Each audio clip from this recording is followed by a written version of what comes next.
கர்த்தருடைய பரிசுத்த நாமத்திற்கு ஸ்தோத்திரம் உண்டாவதாக. இன்றைக்கு நம்ம ஒரு புது சீரீஸ் ஆரம்பிக்க போகிறோம். ஜெபித்து ஆரம்பிக்கலாம். எங்கள் அன்பின் தகப்பனே, உங்களுடைய வேதத்தை நாங்கள் கற்றுக்கொள்ள, அதிலிருந்து எங்கள் வாழ்க்கைக்கு பிரயோஜனமான காரியங்களை நாங்கள் பழக்கவித்துக்கொள்ள எங்களுக்கு உதவி செய்யுங்க. நீர் எங்களுக்கு கற்றுக் கொடுப்பீராக. கேட்கிற அனைவரையும் ஆசீர்வதிங்க. ஆமென். வேதத்தை படிக்கிறதுக்கு அநேக நேரத்தில் சில சாப்டர்ஸ் ரொம்ப ஈஸியாக இருக்கும், சிலது கொஞ்சம் கஷ்டமாக இருக்கும். கர்த்தர் என் மேய்ப்பராக இருக்கிறார் என்று சொல்லிடுற சங்கீதம் 23 படிக்கிறதுக்கு ரொம்ப ஈஸியாக இருக்கும். கர்த்தர் எனக்கு மேய்ப்பராக இருக்கிறார், என்னை அவர் பாதுகாத்து கொள்கிறார் என்ற காரியங்கள் எல்லாம் ஈஸியாக இருக்கும். ஆனால் சில சாப்டர்ஸை படிக்கிறதுக்கு நமக்கு கொஞ்சம் கடினமாக இருக்கும். நமக்கு கொஞ்சம் போர் அடிக்கிற மாதிரி இருக்கும், கொஞ்சம் அது புரியாதது போல் இருக்கும். அதற்கு அந்த நேரங்களில் நம்ம கூட சேர்ந்து யாராவது ஒரு ஃப்ரெண்டு நம்ம படித்தா நமக்கு ரொம்ப நல்லா ஈஸியாக கொஞ்சம் இன்ட்ரெஸ்டிங்காக இருக்கிற மாதிரி இருக்கும். நான் ஐ ஃபெல்ட் தர் இந்த எசேக்கியேல் என்கிற இந்த தீர்க்கதரிசன புத்தகத்தை படிக்கும்போது நான் அப்படி நினைத்தேன். அப்போ நான் என்ன நினச்சேன், நான் ஜெபித்து, அஃப்கோர்ஸ் நமக்கு ஏசப்பா, நமக்கு பரிசுத்த ஆவியானவர் நமக்கு கற்றுக் கொடுக்க வேண்டும். நம்மளும் சேர்ந்து ஒரு ஃப்ரெண்ட்ஸாக உட்காந்து நம்ம படிக்கும்போது இன்னும் கூட அந்த வேதத்தை படிக்கிறது ஒரு ருசியாக இருக்கும். அப்போ அந்த ஒரு நோக்கத்தோடு இன்னைக்கு எசேக்கியேல் தீர்க்கதரிசி படிக்க போகிறோம். ஒரு 10 மினிட்ஸ் தான், மேக்ஸிமம் 10 மினிட்ஸில் குயிக்காக ஒரு சம்மரி மாதிரி படிச்சுட்டு போயிடலாம். அதுக்கப்புறம் நம்ம அந்த இதுலேருந்து நம்ம தனியாக வீட்டில் உட்காந்துருந்து அதை ரீட் பண்ணும்போது கொஞ்சம் கூட நம்ம பர்சனலாக அதை லேர்ன் பண்ணிடலாம். குயிக்காக ரெண்டு சாப்டர் இன்றைக்கி படிக்க போகிறோம். எசேக்கியேல் சாப்டர் 1 சாப்டர் 2. நீங்கள் பைபிளை எடுத்து எனக்கு கூட வச்சுக்கோங்க. கையில் ஒரு பென்னு இந்த மாதிரி வச்சுக்கோங்க, பென்னோ பென்சிலோ ஏதோ ஒன்று மார்க் பண்ணுறதுக்கு வச்சுக்கோங்க. முதலாவது எசேக்கியேல் தமிழ் பைபிளில் 958 பக்கத்தில் இருக்குது. எசேக்கியேல் என்கிற தீர்க்கதரிசி யார் என்றால் 1ஆம் வசனத்தில் எழுதியிருக்கிறது. இவர் 1-3 இந்த 3 வசனங்களில் அவர் யார், என்ன சூழ்நிலையில் இந்த காரியம் எழுதப்பட்டது அப்படிங்கிறது எழுதப்பட்டிருக்கு. அவர் என்பது ஒரு பூசி என்கிற ஒரு ஆசாரியனுடைய மகன். இவனும் ஒரு ஆசாரியராக இருந்தார். இவர் ஜனங்களெல்லாம், இஸ்ரவேல் ஜனங்களெல்லாம் பாபிலோனுக்கு சிறைப்பட்டு போன பின்பு 5ஆம் வருஷத்தில் சிறையிருப்பின் 5ஆம் வருஷத்தில் ரொம்ப அழகாக அந்த நாட்கள் ஜேர்னல் மாதிரி அழகாக எழுதி வச்சுருக்கு. என்னென்ன நாளில் எப்படி நடந்துன்னு சொல்லி எழுதியிருக்கு. இவர் ரொம்ப ஒரு மாதிரி ரொம்ப டிசிப்ளின்டாக அந்த என்டையர் புக்கே எழுதியிருக்கிறார். சரியா? இவர் எங்கே இருந்து எழுதுகிறாங்க அப்படின்னு சொன்னால், கேபார் என்கிற ஒரு நதி எண்டையில். அப்போ கேபார்ங்கிற ஒரு நதி எண்டையில் பாபிலோனுக்கு சிறைப்பட்டு போன ஜனங்கள் மத்தியில் இருக்கிற பூசி என்கிற ஆசாரனுடைய மகனாகிய எசேக்கியேலுக்கு கர்த்தருடைய தரிசனம் வருகிறது. அவர் அதை பார்க்கிறார். இவர் 5ஆம் வருஷம் சிறைப்பட்டு போய் 5ஆம் வருஷம். ஓகே, அதுதான் ஃபஸ்ட்டு 3 வேர்ஸில் அதுதான் இருக்குது. அடுத்து வேர்ஸ் 4லேருந்து வேர்ஸ் 23 வரைக்கும் ஒரு குறிப்பிட்ட ஒரு தரிசனத்தை குறித்து இருக்குது. 4லேருந்து 23 இதில் என்ன நடக்குது அப்படின்னு சொன்னால், ஒரு பேக்ரவுண்டு கொடுத்துட்றேன். இவர் பார்க்குறாரு, வடக்கு இருந்து ரொம்ப ஸ்பெசிஃபிக்காக இருக்குது. வடக்கு இருந்து ஒரு புயல் காற்று, ஒரு மேகம், இதெல்லாம் 4ஆம் வசனத்தில் இருக்குது. அக்கினி இதெல்லாம் வருது. திடீர்னு ஒரு தரிசனம் வருது. இதில் வடக்கு இருந்து இந்த மாதிரி ஒரு பெரிய ஒரு பயங்கரமான ஒரு காரியம் நடக்குது. ரொம்ப பிரைட்டாக இருக்குது. அதுக்கு நடுவில் 4 ஜீவன்கள் வெளியே வருது. அப்போ பெரிய புயல் காற்று, பெரிய அக்கினி, ரொம்ப சத்தம், வடக்கிருந்து ஒரு மேகம் இப்படி வருது. அதுக்கு நடுவில் 4 ஜீவன்கள். அந்த 4 ஜீவன்கள் எப்படி இருந்தது என்கிறது ரொம்ப அழகாக, ரொம்ப தெளிவாக எக்ஸ்பிளைன் பண்ணியிருக்கு. இதுக்கு எப்படி இருந்துச்சா, கால் நீளமாக உயரமாக, எப்படி இந்த கன்றுக்குட்டியோட கால் போல் இருந்துச்சு. அதோடைய மனிதனுடைய கால் போல் இல்லாமல் அந்த மாடு ஆடுகளுக்கெல்லாம் குழம்பு இருக்கும் இல்லையா, அதை மாதிரி அதுகளுக்கு கால் இருந்துச்சான். அந்த குழம்பு, அந்த பாதம் எப்படி இருந்துச்சா, வெண்கலம் போல் இருந்துச்சா, அவ்வளோ பிரைட்டாக இருந்துச்சா. சரி, காலை பற்றி சொல்லியாச்சு. இந்த ஜீவன்கள் ஒவ்வொரு ஜீவனுக்கும் 4 முகம் இருந்துச்சான். நம்மளுக்கு மாதிரி ஒரு முகம் இல்லை, கொஞ்சம் இமேஜின் பண்ணி பார்த்துக்கோங்க. 4 முகம் இருந்துச்சா. ஒவ்வொரு முகமும் 4 முகம் என்னென்ன டைப்பான முகம் இருந்துச்சுன்னா, சிங்கம், மனித முகம், எருது முகம், கழுகு, சிங்கம். இதை நோட் பண்ணிக்கோங்க. இது எந்த இடத்துல இருக்குது அப்படின்னு சொன்னால் 10ஆம் வசனத்தில் இருக்குது. நம்ம 10ஆம் வசனத்துக்கு வந்துட்டோம். இப்போது சிங்கமுகம், மனித முகம், கழுகின் முகம், எருது முகம், எருது, கழுகு, இந்த இதில் இருக்குது. சரியா? அப்புறம் 4 செட்டைகள் இருக்குது. சரியா? இப்போ 2 கால் எப்படி இருக்குதுன்னு பார்த்தோம். 4 செட்டைகள் இருக்குதுன்னு இப்போ பார்க்குறோம். 4 முகங்கள் இருந்துன்னு பார்க்குறோம். ஒவ்வொரு முகமும் என்னென்ன டைப்பில் இருந்துன்னு பார்க்குறோம். ஒரு வித்தியாசமான ஒரு ஜீவன், நம்ம பூமியில் பார்க்குற மாதிரி இல்லை, ஒரு வித்தியாசமான ஒரு ஜீவன். அந்த 4 செட்டையில் 2 செட்டை என்ன பண்ணுதுன்னா அது அப்படி இப்படி கீழே அப்படி வந்து உடம்பு அப்படி மறைக்கிற மாதிரி 2 செட்டை இருக்குது. என்ன 2 செட்டை இப்படி பறக்கிற மாதிரி இருக்குது. இந்த செட்டைகள் வந்து இப்படி மேல்புறம் பார்த்து இப்படி இருக்குது. சரியா? இப்போ இந்த 4 ஜீவனும் ஒன்றோடு ஒட்டிக்கிட்டு இப்படி வருது. என்ன ஒன்று விஷயம் இது எப்படி இருக்குதுன்னா 11ஆம் வசனத்தில் இருக்குது, 2 செட்டைகள் ஒன்று சேர்ந்திருந்தன, மற்ற 2 செட்டைகள் உடல்களை மூடின. அப்போ 4 செட்டையில் 2 இது வந்து இப்படி உடம்பு அப்படி கம்ப்ளீட்டாக கவர் பண்ணுது. என்ன 2 செட்டை வந்து இப்படி விரிந்து இப்படி உயர்ந்துருக்கு. அந்த இந்த முகம் ஓகே அப்படி இருக்குது. சரியா? அப்புறம் 12ஆம் வசனத்தில் என்ன போட்டிருக்குன்னா இது வந்து இப்படியே ஒரே டைரெக்ஷனில் தான் போகும். இப்படி சைடில் இப்படி இப்படி இப்படி திரும்பி பார்க்குறதில்ல, பின்னால் போக்குறதில்ல. இப்போ நம்ம எல்லாம் இப்படி நமக்கு இப்படிலாம் முகம் இப்படிலாம் நம்ம அப்படி கொஞ்சம் கொஞ்சம் அப்படி இப்படி பார்க்கலாம். ஆனால் இந்த ஜீவன்களுக்கு பற்றி எப்படி போட்டிருக்கு இன்னைக்கு, அவைகள் திரும்பி பார்க்கல. 12ஆம் வசனத்தில் இருக்குது, திரும்பியே பார்க்கல. அதுக்கு என்ன டைரக்ஷன் கடவுள் கொடுத்துருக்காரோ அதே டைரக்ஷனில் அப்படியே தான் நேராக தான் போகுது. அது வந்து 12ஆம் வசனத்தில் இருக்குது. சரியா?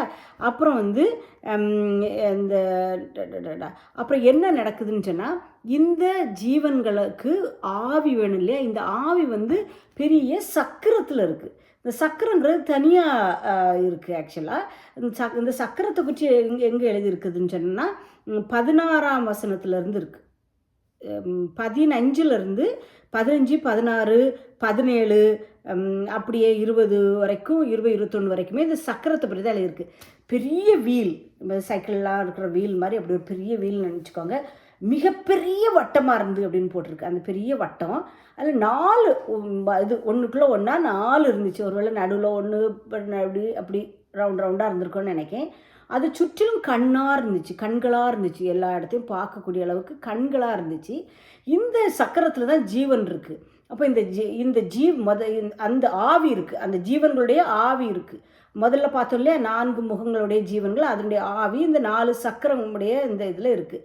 அப்போ இந்த ஆவி இந்த ஜீவன் எங்கே போகுதோ அங்கே சக்கரம் போகும். ரெண்டுமே இப்படி டுகெதர். இது மேலே எழுமுன்னு சொன்னால் அது மேலே போகும், முன்னால் போகும்னு சொன்னால் முன்னால் போகும். அது வந்து அப்படி தான் போகுது, அந்த டைரக்ஷன் அப்படி தான் இருக்குது. சரியா? அது வரைக்கும் 21ஆம் வசனம் வரைக்கும் அப்படி இருக்குது. அப்புறம் 22ஆம் வசனத்தில் அதற்கு மேலே ஒரு பெரிய மேபி ஒளிவட்டம் போல் அது மண்டலம் அப்படின்னு இருக்குது. ரொம்ப பிரகாசமான மண்டலம் இருக்குது. என்னொன்று சொல்லியிருக்கு, இந்த ஜீவன்கள் வந்து படிக பச்சை கலரில் இருந்துச்சு. சரியா? இதெல்லாம் சொல்லியாச்சு. அப்புறம் வந்து என்னமே இது அதனுடைய உருவம் எப்படி இருந்துன்னு சொல்லியிருக்கு. அடுத்து இதனுடைய சத்தம் எப்படி இருந்ததுன்னா பெரும் வெள்ளத்தின் இறைச்சல் போல், ஒரு போருக்கு போனால் ஒரு பயங்கரமான இறைச்சல் கேட்குமே அந்த மாதிரி ஒரு இறைச்சல். இந்த சட்டைகளை எடுத்து பறக்கும்போது அவ்வளோ ஒரு இறைச்சல் கேட்குது. இந்த சத்தத்துக்கு என்ன ஒரு ஓமை கொடுத்துருக்காங்கன்னா 24ஆம் வசனத்தில் சர்வ வல்லவருடைய சத்தம் போலவும், சர்வ வல்லவருடைய சத்தம் போல் இருந்து சர்வ வல்லவருடைய சத்தத்தை நம்மலாம் கேட்டதில்லை. ஒருவேளை அவருடைய சத்தத்தை கேட்கக்கூடிய அளவுக்கு நம்ம காதுகளில் பலன் இருக்கான்னு எனக்கு தெரில. அப்படிப்பட்ட ஒரு சர்வ வல்லவருடைய சத்தம் போல், அதாவது கேட்டு அது அந்தளவு ஒரு டிஃப்ரெண்ட் டெசிபலில் இருந்திருக்கோன்னு நினைக்கிறேன். அப்படி ஒரு பெரிய இறைச்சல் போல் செட்டுகளை எடுத்து போகும்போது அப்படி இருக்குது. சரியா? அப்புறம் அந்த ஜீவன்கள் அப்படி போகும்போது அப்படியே சட்டைகளை எடுத்து போகுது. அது ஒரு இடத்துல நிற்கும்போது சட்டைகளை அப்படி தளர்வாக போட்டுடுது. நம்ம அந்த பேர்ட்ஸ் எல்லாம் பண்ணுற மாதிரி தான். சரியா?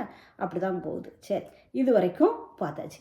இதுக்கப்புறம் அப்போ 4ஆம் வசனத்துலேருந்து 23ஆம் வசனம் வரைக்கும் இந்த 4 ஜீவன்களை குறித்து அதனுடைய உருவம் எப்படி இருந்தது, அந்த வீலை பற்றி போட்டிருக்கு. 24ஆம் வசனத்துலேருந்து 25ஆம் வசனம் வரைக்கும் 2 வசனத்தில் இந்த சத்தம் எப்படி இருந்து அப்படின்னு போட்டிருக்கு. 26ஆம் வசனத்திலிருந்து ஒரு காரியம் எழுதப்பட்டு இருக்கிறது. அப்போது அந்த ஒவ்வொரு ஜீவனுக்கு மேலே ஒரு மண்டலம் இருந்துன்னு பார்க்கணும் இல்லையா, அதுக்கு மேலே ஒரு சிங்காசனத்தின் சாயலை பார்க்குறாரு எசேக்கியேல். அந்த சிங்காசனத்தில் மனுஷகுமாரனுக்கு ஒப்பான ஒருத்தர் உட்கார்ந்துருக்கிற பார்க்காரு. அந்த சிங்காசனம் அவ்வளோ பிரைட்டாக இருக்குது. அதில் ஒரு மனுஷன் அவருக்கு மல்டிபிள் முகம்லாம் இல்லை, அந்த ஜீவன்களை மாதிரி நம்ம முகங்கள் மாதிரி மனுஷ சாயலில் ஒரு சிங்காசனத்தின் மேலே ஒரு 26ஆம் வசனத்தில் எழுதியிருக்கு. அப்போ இது இயேசு கிறிஸ்து தான். இது இயேசு கிறிஸ்துவை குறித்து எழுதப்பட்டிருக்கு. மனுஷ சாயலுக்கு ஒத்த ஒரு சாயல் இருந்தது. அது இடுப்புக்கு கீழே எப்படி இருந்துச்சு, இடுப்புக்கு மேலே எப்படி இருந்து அந்த அவருக்கு போட்டிருக்கு.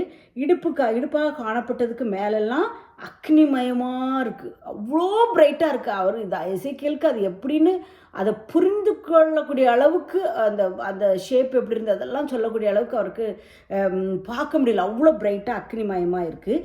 இடுப்புக்கு கீழேயும் அக்னிமயமாக பிரகாசமாக இருக்குது. சரியா? அப்போ மழை பெய்யும் மேகத்தில் ஆனால் அவருடைய மகிமை எப்படி இருந்துச்சுன்னா, மழை பெய்யுது, இருட்டடிச்சிட்டு மழை பெஞ்சிக்கிட்டு இருக்கும், திடீர்னுட்டு ஒரு வானவில் வந்தோடனே அப்படி ஒரு பிரைட்டாக ஒரு மாதிரி ஒரு வெளிச்சம் வரும். நீங்கள் அதை பார்த்தீங்கன்னா புரியும். அவ்வளோ ஒரு அழகான ஒரு வெளிச்சம், பிரைட்டாக இருக்கும். அந்த வெளிச்சமே ரொம்ப ஒரு பவர்ஃபுல்லான ஒரு வெளிச்சமாக, கிளியராக, ஒரு ப்ளசண்ட்டாக, அவ்வளோ இதாக இருக்கும். அப்படிப்பட்ட ஒரு மகிமை இந்த சிங்காசனத்தின் மேலே இருந்தவருக்கு இருக்கா. 28ஆம் வசனம், மழை பெய்யும் நாளில் மேகத்தில் வானவில் எப்படி காணப்படுகிறதோ அப்படியே சுற்றிலும் உள்ள இந்த பிரகாசம் காணப்பட்டது. இதுவே கர்த்தருடைய மகிமையின் சாயலுக்குரிய தரிசனம். எசேக்கியேல் பார்த்துட்டார். நமக்கு இப்போ கொஸ்டின் வரும், எசேக்கியேல் எப்படி இதில் பார்க்குற தேவனை எப்படி பார்த்துட்டு இவ்வளோ அழகாக அவர் எழுதிக்கிட்டு இருக்க முடியுது அப்படின்னு சொல்லிட்டு. ஒரு அடுத்தால 28ஆம் வசனம், இதான் கடைசி வசனம், 28ஆம் வசனத்தில் எழுதியிருக்கு, நான் கண்ட புகோது முகங்குப்புறம் விழுந்தேன், அப்பொழுது பேசுகிற சத்தத்தை கேட்டேன். கர்த்தருடைய மகிமையை நம்ம வேதத்தில் நிறைய இடங்களில் திரும்ப திரும்ப பார்க்குறோம். நம்மளுடைய கண்கள்னால் பார்க்க முடியாத அளவுக்கு அவ்வளோ ஒரு மகிமையாகவும் அவ்வளோ ஒரு பிரகாசமாகவும் அவர் இருப்பார். அவரை பார்க்குற நாட்களில் நம்மளால் அது பார்த்துட்டு நம்மளால் நிற்கவே முடியாத அளவுக்கு நம்ம விழுந்துருவோமா. எசேக்கியேல் விழுந்துட்டு முகங்குப்புறம் விழுந்தேன்னு சொல்கிறார். இதே மாதிரி பைபிளை நீங்கள் யோசித்து பாருங்கள். மல்டிபிள் பீப்புள் இப்படி எழுதியிருக்காங்க. சவுல் வந்து இந்த தமஸ்குவுக்கு போய் கொண்டு இருக்கும்போது ஒரு பெரிய வெளிச்சத்தை கடவுள் காமிக்கிறார். அதிலேருந்து பேசுகிறாரு, உடனே கீழே விழுந்துருவார். அந்த பிரகாசம் தாங்க முடியாமல் அவர் கண்ணே குருடாயிரும். நமக்கு அந்த கதை தெரியும். இந்த ஸ்டோரிக்குள்ளே போல் இந்த கடவுளுடைய பிரகாசத்தை குறித்து விளக்குறதுக்காக அதை சொல்கிறேன். இன்னொன்று யோசித்து பார்த்தீங்கன்னா, அப்போஸ்தலராகிய யோவான் ரெவலேஷனில் வெளிப்படுத்தின விசேஷம் 1ஆம் அதிகாரம் 17ஆம் வசனத்தில் அவரும் இப்படி தான். அதுக்கு முன்னால் அப்படி கர்த்தரை பார்க்குறாரு. அவர் 7 குத்து விளக்குகளின் மத்தியில் உலாவி கொண்டு வருகிறார். அவருடைய பிரசன்னத்தையும் அவருடைய பிரைட்னஸையும் பார்த்துட்டு இவர் என்ன சொல்கிறாரு, 17ஆம் வசனத்தில் வெளிப்படுத்தினல் 1:17. இதெல்லாம் நீங்கள் கொஞ்சம் இந்த ரெஃபரன்ஸுக்கு எழுதி வச்சுக்கோங்க. நான் அப்படி தான் எழுதி வச்சுருக்கேன், எனக்கு ரொம்ப ஈஸியாக இருக்கும் படிக்கிறதுக்கு. எசேக்கியேல் 1:28ஆம் வசனத்தில், இப்படி ரெவலேஷன் 1:17 சைடில் எழுதி வச்சுப்பேன். ஸோ எப்போவும் நம்ம இதை படிக்கும்போது இந்த இடத்துலையும் ஒரு ரெஃபரன்ஸ் இருக்குன்னு படிக்கிறதுக்கு ஈஸியாக இருக்கும். 17ஆம் வசனத்தில் இப்படி எழுதியிருக்கு, நான் அவரை கண்டபோது செத்தவனை போல அவருடைய பாதத்தில் விழுந்தேன், அப்பொழுது அவர் தமது வலதுகரத்தை நோக்கி பயப்படாதே அப்படின்னு சொல்கிறாரு இருக்குது. சத்தவனை போல் விழுந்தேன்னு சொல்கிறார். இங்கே எசேக்கியேலும் அப்படி மயங்கி விழுந்துடுறாரு. ஓகே, அதோட சாப்டர் 1 முடியுது. சாப்டர் 2 ஷார்ட் சாப்டர் தான், அதையும் நம்ம படிச்சுட்டு இன்றைக்கி முடிக்கலாம். ஸோ சாப்டர் 1 நம்ம பார்த்தோம் எசேக்கியேல் தீர்க்கதரிசி யார், அவர் என்ன தரிசனத்தை பார்க்குறாரு, கடைசியாக இந்த தேவரே இயேசு கிறிஸ்துவே ஒரு சிங்காசனத்தில் பார்த்து விழுந்துடுறாரு. சரியா, என்னமோ தான் அந்த ஆக்சுவல் எதுக்காக கடவுள் இந்த தரிசனத்தை காட்டினாருங்கிறதுக்குள்ள காரியம்லாம் என்னமோ தான் வரப்போகுது. சாப்டர் 2 10 வசனம் தான். அவர் சொல்கிறாரு, மனுபுத்திரனே எழும்பி கால் ஊன்றி நில் அப்படின்னு. எனக்கு என்ன ரொம்ப பிடிச்சிது அப்படின்னா, ஏசப்பா சொல்கிறாங்க, மனுபுத்திரனே உன் கால் ஊன்றி நெல், உன்னுடனே பேசுவேன். அவ்வளோதான். மயங்கி மோங்கப்புறம் உளுந்து கிடக்குறாங்க. ஒரே ஒரு வார்த்தை தான், எழும்பி கால் ஊன்றி நெல், பிடிச்சி தூக்கி விட்டு அப்படிலாம் ஒன்றுமே நடக்கலைங்க. ஒரே ஒரு வார்த்தை தான். அப்படியே வார்த்தைக்குள்ள மகிமை, ஒரு வார்த்தைக்குள்ள பவரை நம்ம பார்ப்போம். அடுத்த வசனம் 2ஆம் வசனத்தில், இப்படி அவர் என்னுடனே பேசும்போது ஆவி எனக்குள் வந்தது, என்னை காலூன்றி நிற்கும்படி செய்தது, எழும்பி நின்னாச்சு இவர். அப்பொழுது அவர் பேசுகிறதை கேட்டேன். அப்போ எழும்பு மனுபுத்திரனே, நீ காலூன்றி நிமிர்ந்து நின்று நான் அவங்கள்ட்ட பேச போகிறேங்காரு. டக்குனு ஒரு ஆவி அவருடைய ஆவி உற்சாகம் அடைந்து எழும்பி நிற்கிறார். இதாங்க நம்மளுடைய வாழ்க்கையிலையும் ஏதாவது ஒரு இல்லை சோர்ந்து போய் இருப்போம், என்ன செய்யணும் தொண்டு போய் கிடப்போம். இது எதுவாக இருக்கலாம், என்ன பிரச்சனையாக இருக்கலாம், என்னதுக்கோ மனசு சங்கடமாக இருக்கலாம், உடம்பு பலவீனமாக இருக்கலாம், எதுவோ ஒன்று இருப்போம். கடவுள் ஒரே ஒரு வார்த்தை சொன்னால் போதும், ஜான்சி எழும்பி காலூன்றி நில் அப்படின்னா அவ்வளோதான், எல்லா பிரச்சனையும் ஓடி போயிடும், எல்லா பலவீனமும் ஓடி போயிடும், எழும்பி இன்னும் உற்சாகத்தில் எழும்பிடுவோம். அப்போ நம்ம கடவுள் அந்த ஒரு வார்த்தை சொல்லுறதுக்கு தான் நம்ம அவர்கிட்டத்தில் கேட்குங்கிறதாவே, எனக்கு அந்த ஆவியை கொடுங்க, உங்களுடைய ஆவியை கொடுங்க, உங்களுடைய பலத்தை கொடுங்க, ஒரு வார்த்தை சொல்லுங்கிறதாவே. அது வார்த்தைக்கு ஜீவனுள்ள வார்த்தைகளாக இருக்குன்னா அவ்வளோ பவர் இருக்குங்க. ஃபஸ்ட் 2 வசனத்தில் அதை தான் பார்க்குறோம். அடுத்து என்ன காரணத்துக்காக இந்த தரிசனத்தை அவர் கொடுக்குறாருங்கிறது சொல்கிறார். ஓகே, எசேக்கியேல் தீர்க்கதரிசிக்கு ஒரு ஃபேண்டஸியாக அப்படி இப்படி காமிக்கணுங்கிறதுக்காக இல்லை, அவர் என்னத்துக்காக இந்த மனுஷனுக்குள்ள ஒரு தரிசனத்தை காமிச்சு ஒரு தீர்க்கதரிசியாக ஏற்படுத்துகிறார். இங்கே தான் தீர்க்கதரிசியாக ஏற்படுத்துகிறார் சொல்கிறாரு. இஸ்ரவேல் ஜனங்கள் அவருக்கு முன்பாக ரொம்பவும் பாவமான காரியங்களை செய்து விக்கிரகங்களை வணங்கி கர்த்தரை விட்டு விலகி போய் தவறான பழக்க வழக்கங்கள் ரொம்ப பாவமான காரியங்களெல்லாம் அவங்க செய்ததுனால கடவுள் அவர்களை இப்படி இந்த பாபிலோன் எனக்கு ஒரு எக்ஸைலாம் அனுப்பி விட்டுட்டார். அப்போது கடவுளுக்கு ஆனால் மனசு கேட்கல, எப்படியும் போயிடட்டும் அப்படின்னு இல்லை. திரும்பவும் அவங்களுக்கு ஒரு தீர்க்கதரிசி மூலமாக வார்த்தைகளை சொல்லி எப்படியாவது இந்த ஜனங்கள் என் இடத்துல திரும்பி வந்துட மாட்டாங்களாங்கிறதுக்காக கடவுள் வார்த்தை சொல்கிறாரு. அப்படிப்பட்ட ஒரு இதான் சொல்கிறாரு. 4ஆம் வசனம், கடின முகம் முரட்டாட்டம் உள்ள சந்ததியார் பொய் சொல்லு என்ன சொல்கிற, கலக விட்டவராகிய 5ஆம் வசனம் 7ஆம் வசனம் சேம் இதை ரிப்பீட் பண்ணுறாரு. நான் உங்களுக்கு அதை படிக்கிறேன். கலக வீட்டாராகி அவர்கள் கேட்டாலும் சரி கேளாவிட்டாலும் சரி தங்களுக்குள்ளே ஒரு தீர்க்கதரிசி உண்டு என்று அவர்களை அறிய வேண்டும். மனுபுத்திரனே, நீ அவங்கள பார்த்து பயப்படாத, அவர்களுடைய வார்த்தைகளுக்கு நீ அஞ்ச வேண்டாம். நெரிஞ்சில்களுக்குள்ளும் முள்ளுகளுக்குள்ளும் நீ தங்கியிருந்தாலும், நீ தங்கியிருக்கிற இடம் எப்படிப்பட்டதாக இருந்தாலும், சுற்றி இருக்கிறவங்க நெரிஞ்சில் போல ஒன்று நெருக்கினாலும், முள்ளுகளுக்கு மத்தியில் நீ இருந்தாலும், ஊழியம் போது சில நேரம் இந்த மாதிரி நெரிஞ்சில்களும் முள்ளுகளுக்குள்ளே இருப்போம். நம்மளுடைய குடும்பங்களிலே சில நேரம் நெரிஞ்சில்களுக்கும் முள்ளுகளுக்குள்ளே இருக்கிற மாதிரி இருப்போம். ஆனாலும் பயப்படாத. அவர்களுக்கு சுற்றி உனக்கு நடத்துகிற மற்றவர்கள் உன்னை படுத்துகிற பாட்டுக்கெல்லாம் பயப்படாத, கலங்காமல் இரு. அவர்கள் இஸ்ரவேல் ஜனங்கள் கலக விட்டார் தான், ஆனாலும் நான் ஒன்னே அவர்களிடத்துல தீர்க்கதரிசியை அனுப்புகிறேன். அவங்க கேட்டாலும் சரி கேட்கலனாலும் சரி போய் சொல்லுங்கிறார். அப்போது கர்த்தருக்கு அவங்க மேலே உள்ள ஒரு பாசத்தை பாருங்களாம். அவ்வளோ ஒரு கரிசனை இருந்ததுனால தான் எப்படியா இந்த ஜனங்கள் நம்ம இடத்துல வந்துட மாட்டாங்களாங்கிறதுக்காக போய் சொல்லு அப்படின்னு சொல்லிட்டு இவ்வளோ பெரிய தரிசனத்தை ஒன்று காட்டி இது எசேக்கியேல் தீர்க்கதரிசியை அனுப்புகிறார். கலக விட்டாராய் இஸ்ரவேல் ஜனங்களிடத்துல போய் சொல்லு அப்படின்னு சொல்லிட்டு இருக்கிறாரு. வாயை திறந்து 8ஆம் வசனம் ரொம்ப முக்கியமான வசனம். அது என்ன, மனுபுத்திரனே, அந்த கலக வீட்டாரை போல கலகக்காரனாயிராமல் நான் உன்னுடனே சொல்லுகிறதை கேள், உன் வாயை திறந்து நான் உனக்கு கொடுக்கிறதை புசி. நான் சொல்கிறத கீழ்ப்படியாமையான பிள்ளைகளாக நம்ம இருக்காமல் கடவுள் நமக்கு சொல்லுகிறத கேள். எசேக்கியேல் தீர்க்கதரிசி அப்படி தான் சொல்கிறார். நீ கேளு, அவங்க நான் சொன்னதை கேட்டாலும் சரி கேட்காலும் சரி நான் உன்கிட்ட என்ன வார்த்தை போடுறேனோ அதை போய் அவங்ககிட்ட சொல்லிடுது. சில நேரம் நம்மளும் இப்படி தாங்க, ஏதாவது நம்ம சுற்றி நடக்கிற காரியங்கள் தேவனுக்கு பிரியல்லாத காரியங்களாக இருக்கும். இல்லைன்னா நமக்கு தெரியும் ஓகே இது சரியில்லைன்னு சொல்லிட்டு, ஆனால் அவங்க கேட்டாலும் சரி கேட்கலனாலும் சரி கர்த்தர் நம்மளோட சொல்கிற வார்த்தை அவர் சொல்லுன்னு சொன்னால் நம்ம சொல்லிடணும். அதுக்கப்புறம் அவங்களுடைய பாடு கடவுளுடைய பாடு, சரியா? நம்ம கடமையை நம்ம கரெக்டாக செஞ்சிடணும். ஆனால் நம்ம கடவுளுடைய வார்த்தையை கீழ்ப்படுகிறவர்களாக இருக்கணும். இது ரொம்ப ரொம்ப முக்கியம். இந்த 2 சாப்டர்லேருந்து ஒரு விஷயத்தை முக்கியமாக நம்ம புரிந்து கொள்ளணும்னு நினைக்கும். நான் உன்னோட சொல்லுகிறதை கேள், கலகக்காரனாக இராது.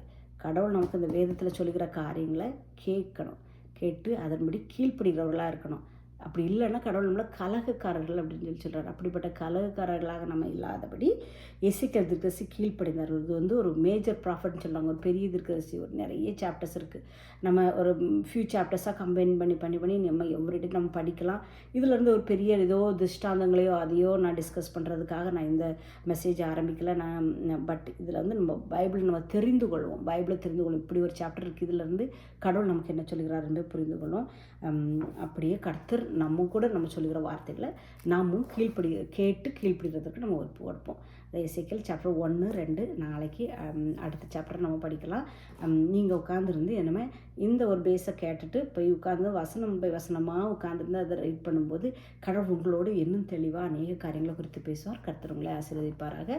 கர்த்தாவே, இந்த நல்ல நாளுக்காக உமக்கு ஸ்தோத்திரம். எசேக்கியேல் 1, 2 படிக்கிறதுக்கு நீங்கள் தந்த கிருபைக்கு ஸ்தோத்திரம்.